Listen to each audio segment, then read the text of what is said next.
I still remember the way her voice shook when she said it. Not loud, not dramatic, just tired. Like someone who had carried the same sentence for years and was finally setting it down in front of a stranger. No one wants to date me. We were sitting across from each other at a small cafe, the kind with chipped mugs and soft music that tries too hard to be cheerful. I had no idea that in a few seconds my understanding of kindness and love was about to change forever. Before the story begins, take a moment to subscribe, like this video, and share your thoughts in the comments. Stories like this help remind us of our shared humanity, and by supporting the channel, your channel name, you help spread kindness a little further each day. I met Emily on a dating app I had downloaded during one of those lonely winters when the days feel too short and the nights too quiet. Her profile didn't scream for attention. No filters, no flashy captions, just a simple smile and a line that read, "I love bookstores, thunderstorms, and honest conversations." We started messaging, then talking on the phone. She laughed easily but never talked much about herself. When I asked about past relationships, she'd change the subject gently, like closing a door without making a sound. I didn't push. Kindness, I've learned, often means patience. Our first date was coffee, neutral territory, safe. She arrived early and kept smoothing her sweater like she was trying to calm it down. I noticed her hands before anything else. Small, careful movements, like she'd learned to take up less space in the world. Conversation flowed easily.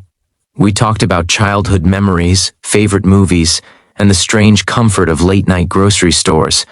But underneath it all, there was a tension in her, like she was waiting for a moment she couldn't avoid. Halfway through our drinks, she went quiet. She stared into her cup, then looked up at me with eyes that had clearly practiced disappointment. "There's something you should know," she said. I nodded. "Okay." She took a breath that seemed to come from somewhere deep. "No one wants to date me," she repeated. "Not once they know." I started to say something reassuring, something automatic, but she raised her hand gently. "Please," she said, "let me show you." Her hands trembled as she lifted her shirt just enough to reveal her stomach. What I saw wasn't shocking in a movie kind of way. It was real, raw. A long scar stretched across her abdomen, with smaller ones branching out like quiet reminders of survival. "This is why," she whispered. She told me everything then.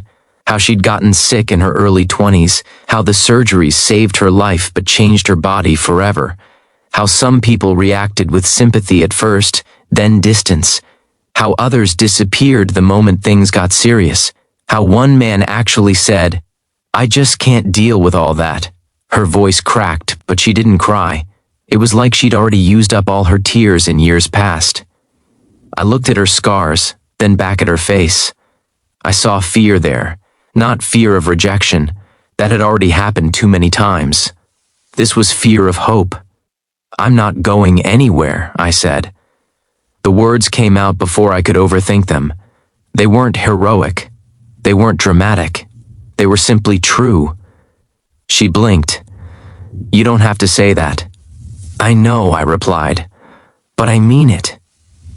She lowered her shirt and let out a shaky laugh that sounded like disbelief. "Everyone says something nice in the moment. Then let me prove it over time," I said. And that's what we did. Dating Emily wasn't some movie montage of perfect moments. It was real life. Some days she felt strong. Other days she felt broken. There were nights she apologized for things that weren't her fault, canceling plans because of pain, needing reassurance, feeling insecure about her body. Each time, I reminded her that kindness isn't about grand gestures. It's about showing up, especially when it's inconvenient. We learned each other's rhythms. I learned how to listen without trying to fix everything. She learned, slowly, that staying wasn't something I did out of pity. It was something I chose. One evening, months later, we were lying on the couch watching an old black and white movie. She traced circles on my arm absent-mindedly.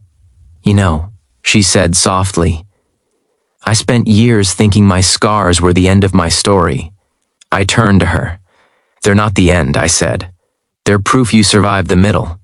She smiled then. A real smile. The kind that reaches the eyes. Kindness didn't magically erase her pain. It didn't undo years of rejection, but it gave her space to heal in ways medicine never could. And she gave me something too, a deeper understanding of what it means to truly see someone. We live in a world that's quick to judge, and even quicker to leave. Swipe left, move on. Find something easier, but kindness asks us to slow down, to stay, to choose empathy over comfort. Emily once told me that the hardest part wasn't the surgeries or the scars. It was feeling unlovable, feeling like a problem no one wanted to solve. If you're watching this and you've ever felt that way, because of your body, your past, your mistakes, please hear this. You are not too much. You are not broken beyond love. And the right kindness, given freely and honestly, can change everything.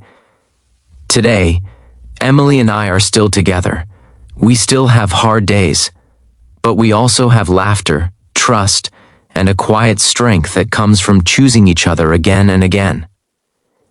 That day in the cafe, when she lifted her shirt and braced for rejection, could have gone very differently. One small choice, to respond with kindness instead of fear, created a future neither of us expected. And that's the power of kindness.